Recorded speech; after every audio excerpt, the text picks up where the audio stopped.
Assalamualaikum warahmatullahi wabarakatuh. Selamat pagi anak-anak. Oke, pertama-tama Ibu sampaikan selamat kepada kalian atas berhasilnya kalian bergabung dengan keluarga besar SMP Negeri 2 Banjarmago yang oke, yang lebih dikenal dengan Spenda BM. Semoga di sekolah yang baru ini kalian nanti lebih bisa berprestasi lagi. Oke anak-anak, perkenalkan, nama Ibu Bu Heni Rahmiati. Sehari-hari Ibu mengajar materi pelajaran IPA. Tapi pada hari ini Ibu akan mengajarkan materi tentang cara belajar efektif pada masa pandemi COVID-19. Ibu berharap setelah kalian mendapat materi ini, kalian lebih bisa mengatur diri untuk belajar lebih efektif sehingga lebih bisa berprestasi lagi di SMP Negeri 2 Banjarmago. Ya, mari kita mulai materinya ya. Anak-anak, sekarang kita akan mempelajari tentang bagaimana belajar efektif itu. Mengapa belajar efektif itu sangat penting? Nah, kita lihat ya. Apa itu belajar efektif? Belajar efektif itu belajar yang menyenangkan, terjadwal dengan baik, tidak memakan banyak waktu, ya, dan hasilnya maksimal. Mengapa siswa perlu memiliki sikap belajar yang efektif dan efisien? Supaya kita bisa berhasil dan sempurna dalam belajar.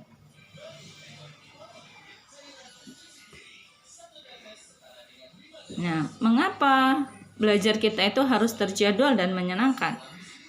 Nah, dalam bekerja, otak kita itu juga dipengaruhi oleh kondisi tubuh kita. Ya, karena otak kita itu punya masa belajar efektif yang terbatas.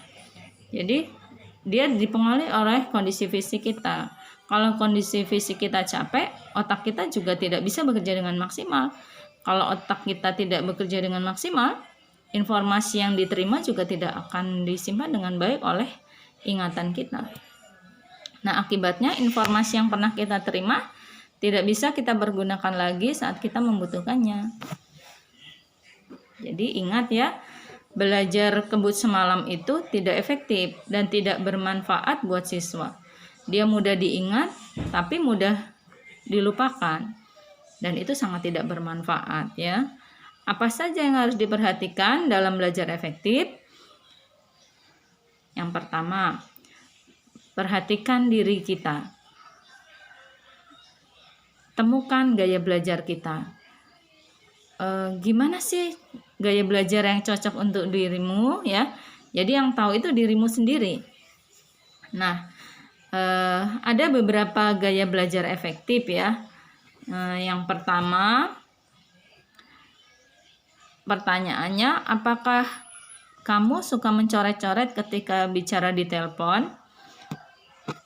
Yang kedua, apakah kamu berbicara dengan cepat? Yang ketiga, apakah kamu lebih suka melihat peta daripada mendengar penjelasan?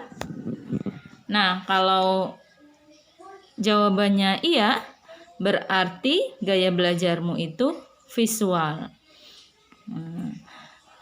Gaya belajar yang kedua adalah, kita cek dulu ya. Yang pertama pertanyaannya, apakah kamu suka berbicara sendiri? Yang kedua, apakah kamu menyukai ceramah atau seminar daripada membaca buku? Yang ketiga, apakah kamu lebih suka berbicara daripada menulis? Nah, kalau jawabannya iya, berarti gaya belajar kamu adalah auditorial ya. Nah, gaya belajar yang ketiga adalah, pertanyaannya, kalau jawabannya iya ya berarti gaya belajar kinestetik. Yang pertama cirinya adalah, apakah kamu berpikir lebih baik ketika kamu bergerak atau berjalan? Yang kedua, apakah kamu banyak menggerakkan anggota tubuh ketika berbicara? Apakah kamu merasa sulit untuk duduk diam?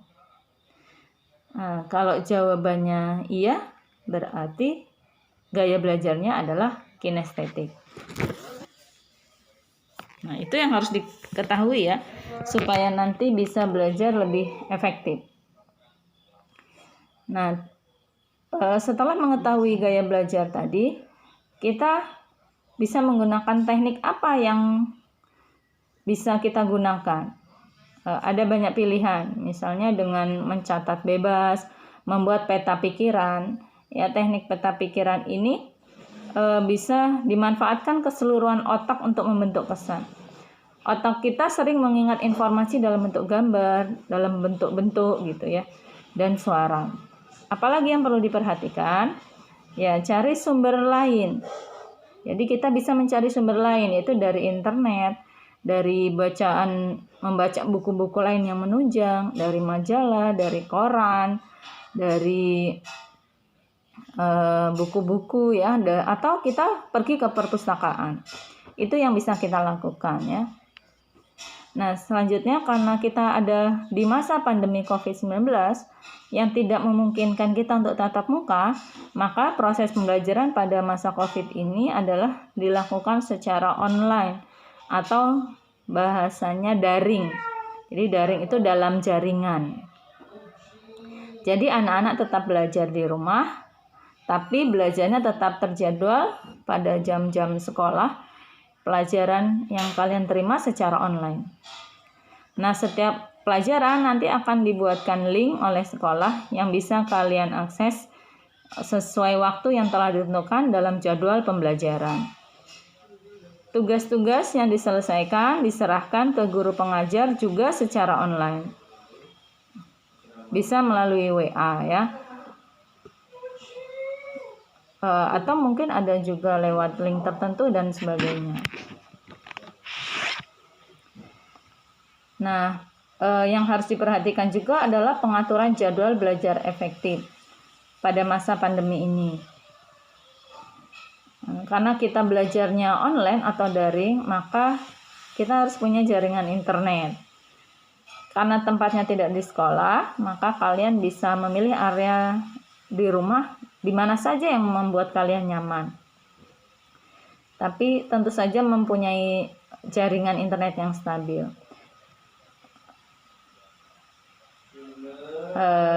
Karena supaya kita kan nanti belajarnya online, kalian bisa mengunduh, mengirim berkas, guru juga bisa melalui video call ya. Jadi cari tempat yang nyaman. Kemudian atur dan patuhi jadwal belajar sesuai jadwal di sekolah atau yang kalian belajar sendiri. Berikut contoh, misalnya contoh belajar dari sekolah. Nah, kalau belajarnya dimulai jam 8, maka 1 jam sebelumnya kalian sudah harus bisa menyiapkan diri seperti kalian belajar di sekolah.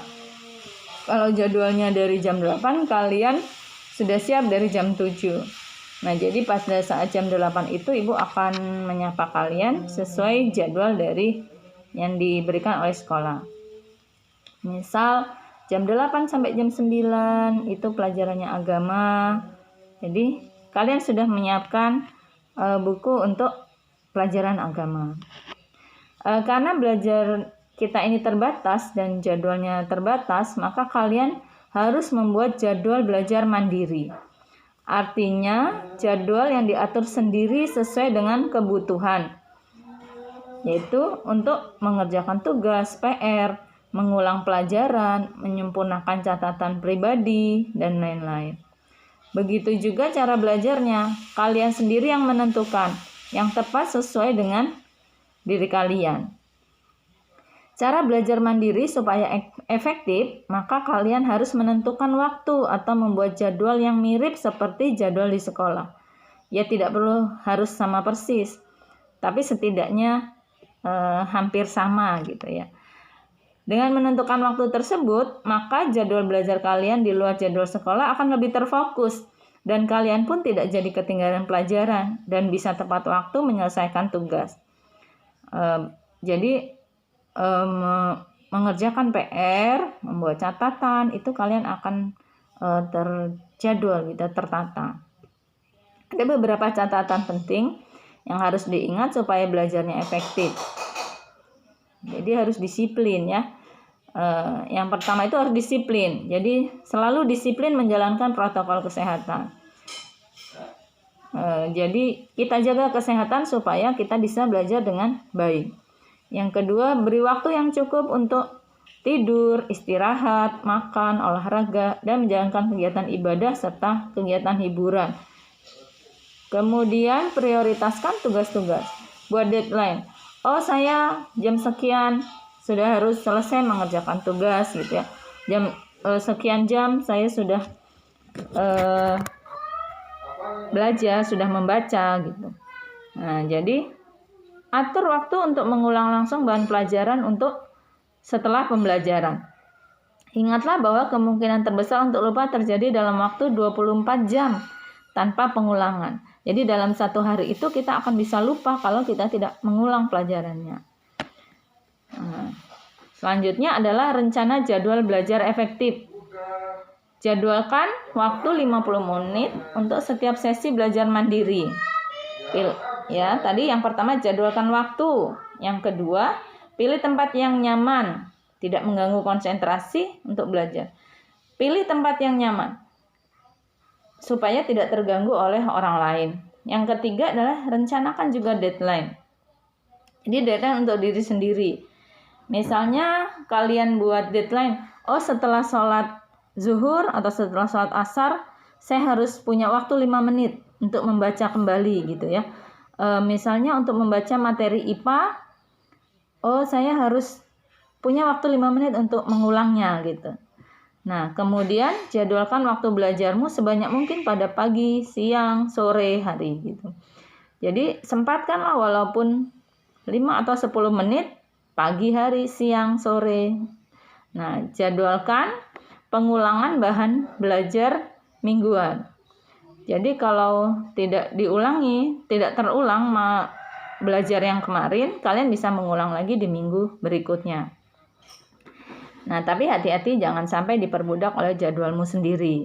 Ya, jadi belajar efektif itu belajar yang menyenangkan. Buatlah jadwal yang menyenangkan untuk kalian sendiri. Oke, baiklah. Ibu berharap dengan paparan Ibu tadi kalian sudah tahu pentingnya belajar efektif dan bagaimana cara belajar kita supaya lebih efektif. Jadi yang pertama harus mengenai gaya belajar, kemudian menyusun jadwal, mematuhi jadwal, baik jadwal sekolah maupun jadwal mandiri. Yang terakhir adalah kalian membuat jadwal yang menyenangkan ya. Jadi tugasnya adalah setelah ini kalian susunlah jadwal pelajaran mandiri kalian yang waktunya ditentukan di luar jam pelajaran sekolah. Nanti tugas kalian bisa dikirimkan ke wali kelas masing-masing. Nah, demikianlah yang Ibu sampaikan supaya materi ini bermanfaat ya. Kalian bisa aplikasikan dalam kehidupan sehari-hari nanti. Jadi ingat ya, membuat jadwal pelajaran mandiri, kemudian nanti dikumpulkan kepada wali kelas masing-masing. Nah, itu saja yang dapat Ibu sampaikan. Semoga kalian bisa menjaga kesehatan dan kita bisa bertemu lagi dalam kesempatan yang akan datang. Ibu akhiri, Assalamualaikum warahmatullahi wabarakatuh.